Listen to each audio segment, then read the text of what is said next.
नमस्कार दोस्तों, मेरा नाम है अंशुमन नाइक और आप सभी का बहुत बहुत स्वागत है इंडियन डिफेंस न्यूज के डिफेंस टॉक सीरीज में,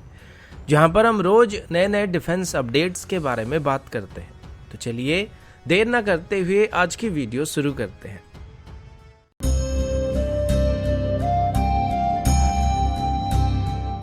आज की पहली अपडेट INS विक्रांत को लेके। आप सभी जानते होंगे कि इसी महीने की शुरुआत में इंडियन नेवी में ऑफिशियली INS विक्रांत को कमीशन किया गया था। अब हालांकि अभी इसे इंडियन नेवी में कमीशन कर दिया गया है, लेकिन फिर भी इसमें कुछ सिस्टम थे जो कि पूरी तरीके से इंस्टॉल नहीं हुए थे। ये बात भी पहले से ही बताया जा चुका था कि इनिशियल सी ट्रायल्स को कंप्लीट करने के बाद, यानी कि शिप में इसकी engine, propulsion system, electrical system और बाकी प्राइमरी रनिंग इक्विपमेंट को टेस्ट करने के बाद इसको नेवी में शामिल कर दिया जाएगा और फिर इसकी एविएशन ट्रायल को शुरू किया जाएगा, जिसमें आगे चल के इससे एयरक्राफ्ट को ऑपरेट करना स्टार्ट कर दिया जाएगा। अभी तक इसमें सिर्फ टच एंड गो जैसे ऑपरेशन को किया गया था। हेलीकॉप्टर की कुछ लैंड और टेक ऑफ ऑपरेशन इसमें कंडक्ट किए गए थे, लेकिन अभी पूरी तरीके से इसमें एयरक्राफ्ट को स्टोर करना और हैंडल करना शुरू किया जाएगा। अभी कोचिन शिपयार्ड की तरफ से बताया गया था कि नेवी की तरफ से अभी एविएशन ट्रायल नवंबर के महीने से शुरू करने का प्लान किया जा रहा था, जिसके लिए पहले से ही MiG-29 की एयरफ्रेम मॉडल को यहाँ पर लाके कुछ दिन पहले INS विक्रांत पर टेस्ट किया जा रहा था। और अभी इसमें दो मेजर सिस्टम को इंस्टॉल किया जाने वाला है, जिसमें से एक इसकी main multi function radar system होने वाली, जो कि MF स्टार रडार होने वाला है, और साथ ही अभी इसकी प्राइमरी एयर डिफेंस सिस्टम के तौर पर इसमें LRSAM को इंस्टॉल किया जाने वाला है। LRSAM को DRDO और इजरायल एरोस्पेस इंडस्ट्रीज के बीच एक जॉइंट वेंचर के तौर पर डेवलप किया गया था, जो कि INS विक्रांत का मेन एयर डिफेंस सिस्टम होने वाला है, जो कि लॉन्ग रेंज की टारगेट को इंटरसेप्ट करने के लिए इस्तेमाल किया जाएगा और शॉर्ट रेंज की टारगेट के लिए इसमें VLSR-SAM का इस्तेमाल किया जाएगा। कोचिन शिपयार्ड की तरफ से ये बताया गया था कि वो जल्दी से इन सिस्टम को INS विक्रांत में इंस्टॉल करने की कोशिश करने वाला, और इसके लिए उनको करीब करीब 40 से 60 दिन का वक्त लग सकता है। और वो पूरी तरीके से कॉन्फिडेंट है कि नवंबर से पहले, जब तक नेवी की तरफ से अपनी टेस्ट को शुरू करने का प्लान किया गया, उससे पहले ही उन सभी सिस्टम को INS विक्रांत में पूरी तरीके से इंस्टॉल करने वाले हैं।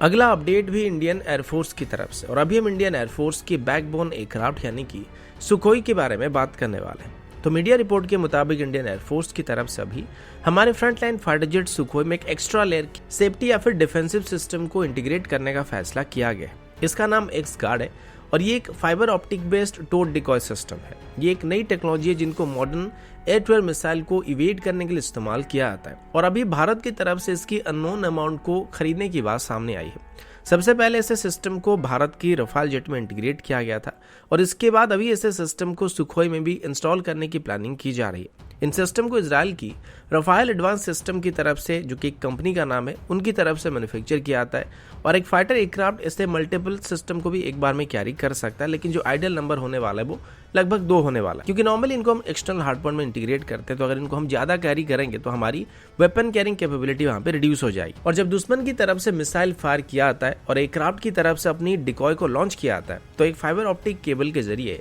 डिकॉय प्लेन से जुड़ा हुआ होता है, लेकिन ओरिजिनल डिकॉय एयरक्राफ्ट के ठीक पीछे कुछ डिस्टेंस पर फ्लोट कर रहा होता है। तो जब भी दुश्मन की मिसाइल एयरक्राफ्ट के पीछे पड़ा हुआ होता है तो उसके सामने डिकॉय पहले आ जाता है, जिससे जो ओरिजिनल एयरक्राफ्ट होता है वो बच जाता है। अब ऐसे में अगर आपने हमारी रडार जैमिंग वाली वीडियो देखा होगा तो आपको पता होगा कि रडार किस तरीके से काम करता है, मिसाइल कैसे अपने टारगेट का पीछा करते हैं और इनको इवेड कैसे किया जा सकता है या फिर कैसे इनको जैम किया जा सकता है। अब जो भी मिसाइल्स होता है, या तो उनको पेरेंट एयरक्राफ्ट की मदद से टारगेट तक गाइड किया जा सकता है, या फिर वो अपने इनबिल्ट सीकर की मदद से टारगेट का पीछा कर सकते हैं, और इसके लिए वो लोग रेडियो फ्रिक्वेंसी का इस्तेमाल करते हैं। अब इसी चीज का फायदा जो है वो X-Guard डिकॉय सिस्टम उठाता है, और जब इसको डिप्लॉय किया जाता है तो ये ओरिजिनल एयरक्राफ्ट की ठीक पीछे एक और फॉल्स एयरक्राफ्ट के एग्जिस्टेंस को क्रिएट कर देता है। जिस तरीके से फेसबुक में एंजल प्रिया हुआ करते हैं, ठीक वैसे ही ये भी अपनी पेरेंट एयरक्राफ्ट की ठीक पीछे एक और प्रोफाइल को क्रिएट कर देता है, और ऐसे में जो दुश्मन का मिसाइल होता है जो कि एयरक्राफ्ट का पीछा कर रहा होता है, वो एंजल प्रिया के चक्कर में फंस जाता है और उसका पीछा करने लगता है। और आप सबको अच्छी तरीके से पता है कि जो भी एंजल प्रिया के चक्कर में पड़ता है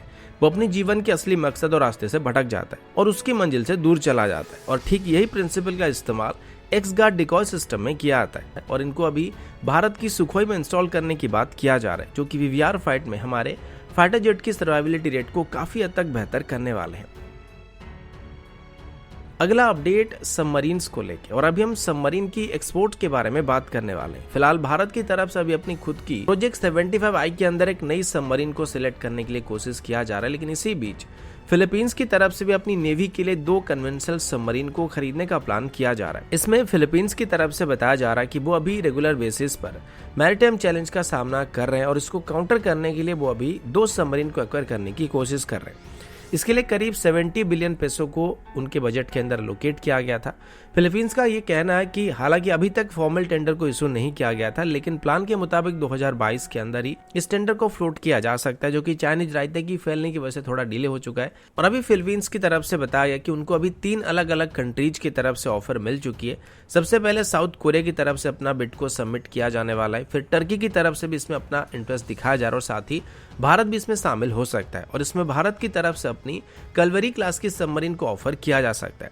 अभी हाल ही में इंडियन नेवी को इसी क्लास की 5th वेसल को डिलीवर किया जाने वाला है, जो कि इसी साल दिसंबर तक इंडियन नेवी को डिलीवर कर दिया जाएगा। और मझगांव डॉक लिमिटेड की बात करें तो इनका सर्विस रिकॉर्ड बहुत ही बढ़िया रहा है और दूसरी तरफ फ्रांस की तरफ से भी इसमें पार्टिसिपेट करने की बात सामने आ रही है। ऐसे में भारत के पास जो सबमरीन है, यानी कि हमारी जो कलवरी क्लास की सबमरीन है, वो भी फ्रेंच ओरिजिन स्कॉर्पियन क्लास की सबमरीन का ही डिजाइन है। तो देखने वाली बात यह कि अगर फ्रांस इसमें डायरेक्टली पार्टिसिपेट करता है तो इसमें भारत शामिल होता है या फिर नहीं होता है।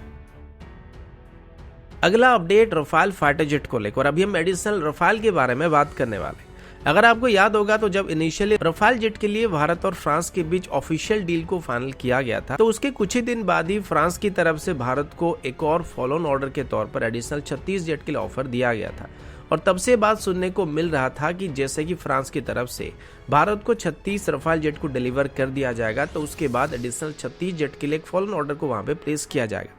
अभी पता चला कि फ्रांस की तरफ से अभी इसी डील को हासिल करने की कोशिश किया जा रहा है और वो अभी एडिशनल 36 रफाल के लिए भारत के साथ गवर्नमेंट टू गवर्नमेंट डील को फाइनल करने की कोशिश में लगे हुए हैं, क्योंकि अभी भारत को फ्रांस की तरफ से सभी रफाल जेट को डिलीवर किया जा चुका है। और एमएमआर से डील की बात करें तो ये फिलहाल डिले होता हुआ नजर आ रहा है और इसी का फायदा उठाकर डसॉल्ट की तरफ से भी एडिशनल रफाल जेट के ऑर्डर को हासिल करने की कोशिश किया जा रहा है। इसके अलावा डसॉल्ट की तरफ से भी भारत में अपनी जगह को और मजबूत बनाने के लिए डसॉल्ट रिलायंस एरोस्पेस लिमिटेड में और ज्यादा शेयर को हासिल करने की कोशिश भी किया जा रहा है। फिलहाल ये अभी तक पॉसिबल नहीं हो पाया, लेकिन डसॉल्ट का कहना है कि अगर ऐसा होता है तो आगे चल के वो रफाल की मैन्युफैक्चरिंग को भी यहाँ पर शिफ्ट कर सकते हैं, क्योंकि डसॉल्ट को रफाल की अभी काफी सारे ऑर्डर मिल रहे हैं जिनको आगे चल के मैन्युफैक्चरिंग और सर्विसिंग के लिए एक्स्ट्रा फैसिलिटी की जरूरत पड़ेगी। और ऐसे में फ्रांस का जो फैसिलिटी है वो अकेला सभी को सर्विस और मेंटेनेंस को टाइम पर प्रोवाइड नहीं कर सकता और उसके लिए सफिशिएंट नहीं होने वाला है। इसी वजह से अभी मिडिल ईस्ट कंट्रीज और साउथ ईस्ट एशिया में डसॉल्ट की जो भी कस्टमर्स होने वाले उनके लिए भारत एक आइडियल चॉइस होगा, जहां पर आगे चल के रफाल की मैन्युफैक्चरिंग और ओवरऑल जैसे फैसिलिटी को प्रोवाइड किया सकेगा। लेकिन इसके लिए डसॉल्ट रिलायंस एरोस्पेस लिमिटेड में मेजोरिटी शेयर को डसॉल्ट की तरफ से हासिल करने की कोशिश किया जा रहा है, जो कि फिलहाल अभी तक पॉसिबल नहीं हुआ और इसमें अभी तक भारत सरकार की तरफ से मंजूरी नहीं दिया जा रहा है। लेकिन अगर ऐसा नहीं होता है तो ये सिर्फ डसॉल्ट के ग्लोबल सप्लाई चेन का हिस्सा बना रहेगा, जहां पर रफाल की कुछ सब सिस्टम को कंटिन्यूअसली मैन्युफैक्चर किया जाएगा।